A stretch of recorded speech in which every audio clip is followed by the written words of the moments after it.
निर्माण करने वाली धरती है। पुण्य श्लोका माता अहिल्या, नाना साहब पेशवा, मां भारती की ऐसी महान संतों ने देश के लिए क्या कुछ किया, ये धरती इसकी गवाह है।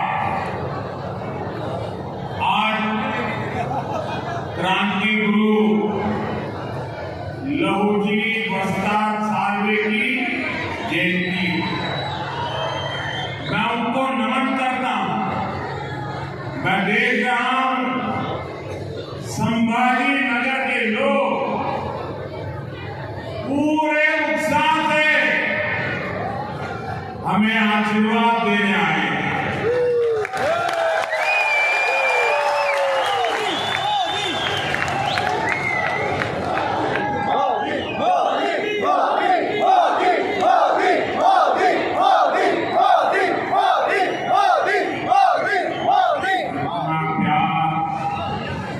इतने आशीर्वाद, इतना उत्साह, इतना उमंग, इतना जोश, मैं आप सबके चरणों में प्रणाम करता हूं।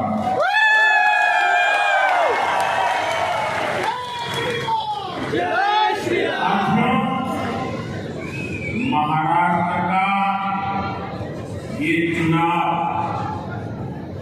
केवल नई सरकार चुनने का चुनाव नहीं है, एक और संभाजी महाराज को मानने वाले देशभक्त है, दूसरी ओर औरंगजेब का गुणगान करने वाले लोग हैं।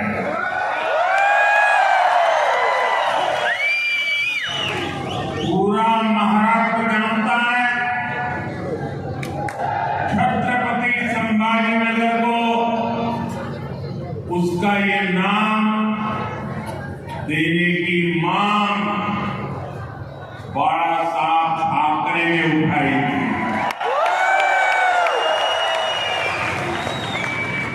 अघाड़ी सरकार की 2.5 साल सत्ता रही, लेकिन कांग्रेस के दबाव में इन लोगों की हिम्मत नहीं हुई, जबकि महायुति सरकार ने आते ही इस शहर को छत्रपति संभाजी नगर का नाम दिया।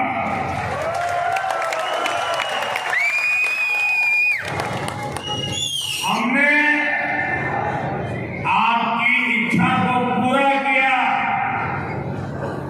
हमने बाला साहब ठाकरे की इच्छा को पूरा किया। और मैं शिंदे जी आपको और आपकी सरकार को भी बहुत बहुत बधाई देता हूं। और साथियों, औरंगाबाद को छत्रपति संभाजी नगर बनाने का सबसे ज्यादा तकलीफ किसे हुई थी? इसी कांग्रेस पार्टी को, अघाड़ी वालों को, जिसके पाले पोसे हुए लोग इस फैसले को पलटने के लिए कोर्ट तक चले गए थे। आप मुझे बताइए, जिन्हें संभाजी महाराज के नाम पर आपत्ति है, जिन्हें उनके हत्यारे में अपना मसीहा दिखता है, ये लोग महाराष्ट्र और मराठी स्वाभिमान के खिलाफ खड़े हैं कि नहीं खड़े हैं? ये लोग हमारी पहचान के खिलाफ है या नहीं है? महाराष्ट्र क्या कभी भी ऐसे लोगों को स्वीकार करेगा क्या? साथियों, महाराष्ट्र को विकसित भारत के विजन का नेतृत्व करना है। बीजेपी और महायुति इसी संकल्प को लेकर काम कर रहे हैं। इसलिए आज महाराष्ट्र में आधुनिक इंफ्रास्ट्रक्चर का निर्माण हो रहा है। आज समृद्धि महामार्ग संभाजी नगर से होकर गुजर रहा है। मराठवाड़ा, विदर्भ और मुंबई से सीधे जुड़ गया है।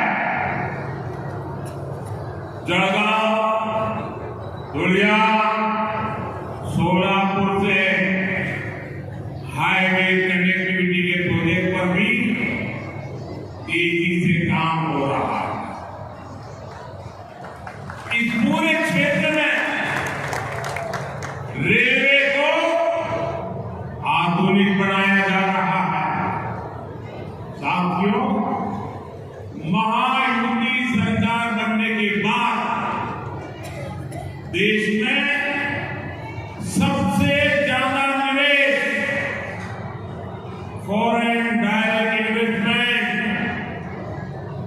अगर कहीं हुआ है तो मेरे महाराष्ट्र में हुआ। हिंदी जी, इसके लिए भी आपको और आपकी टीम को बधाई। और इसका एक बहुत बड़ा लाभ आप लोगों को हुआ। अकेले इस क्षेत्र में अब तक 70,000 करोड़ रुपए से ज्यादा के निवेश के समझौते हो चुके हैं। 45,000 करोड़ रुपए के प्रोजेक्ट यहां आ चुके हैं। आने वाले समय में बहुत सारी बड़ी बड़ी कंपनियां हमारे यहां काम करेंगी। इसके लिए यहां महाराष्ट्र का सबसे बड़ा इंडस्ट्रियल पार्क बनाया जा रहा है। और इस सबका नतीजा क्या है?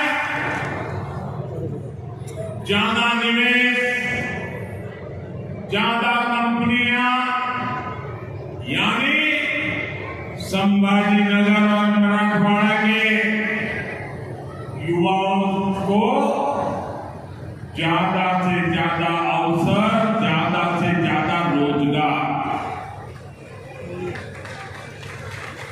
साथियों, महाराष्ट्र में विकास के इस महायज्ञ के साथ ही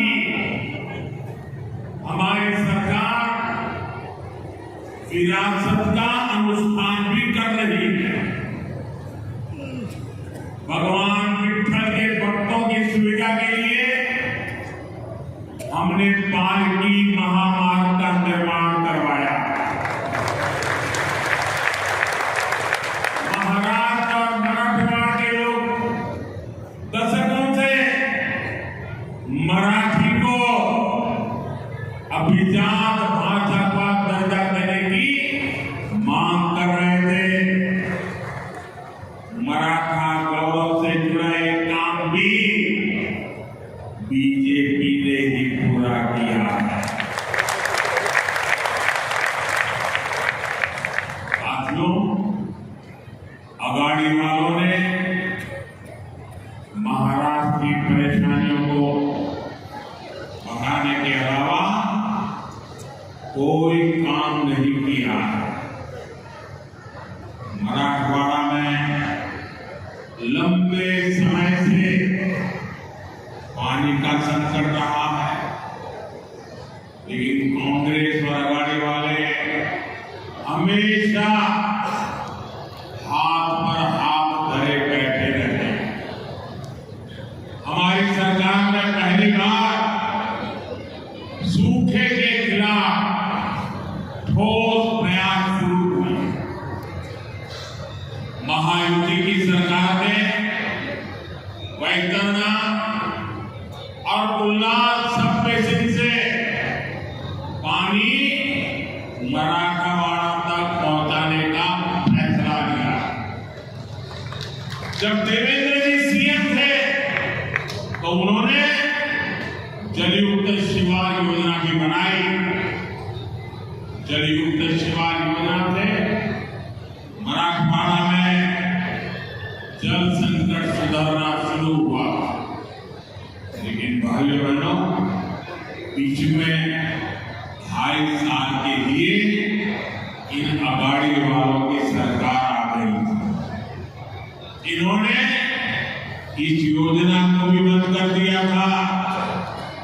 जब महायुति की सरकार आई तो ये काम दोबारा शुरू हुआ।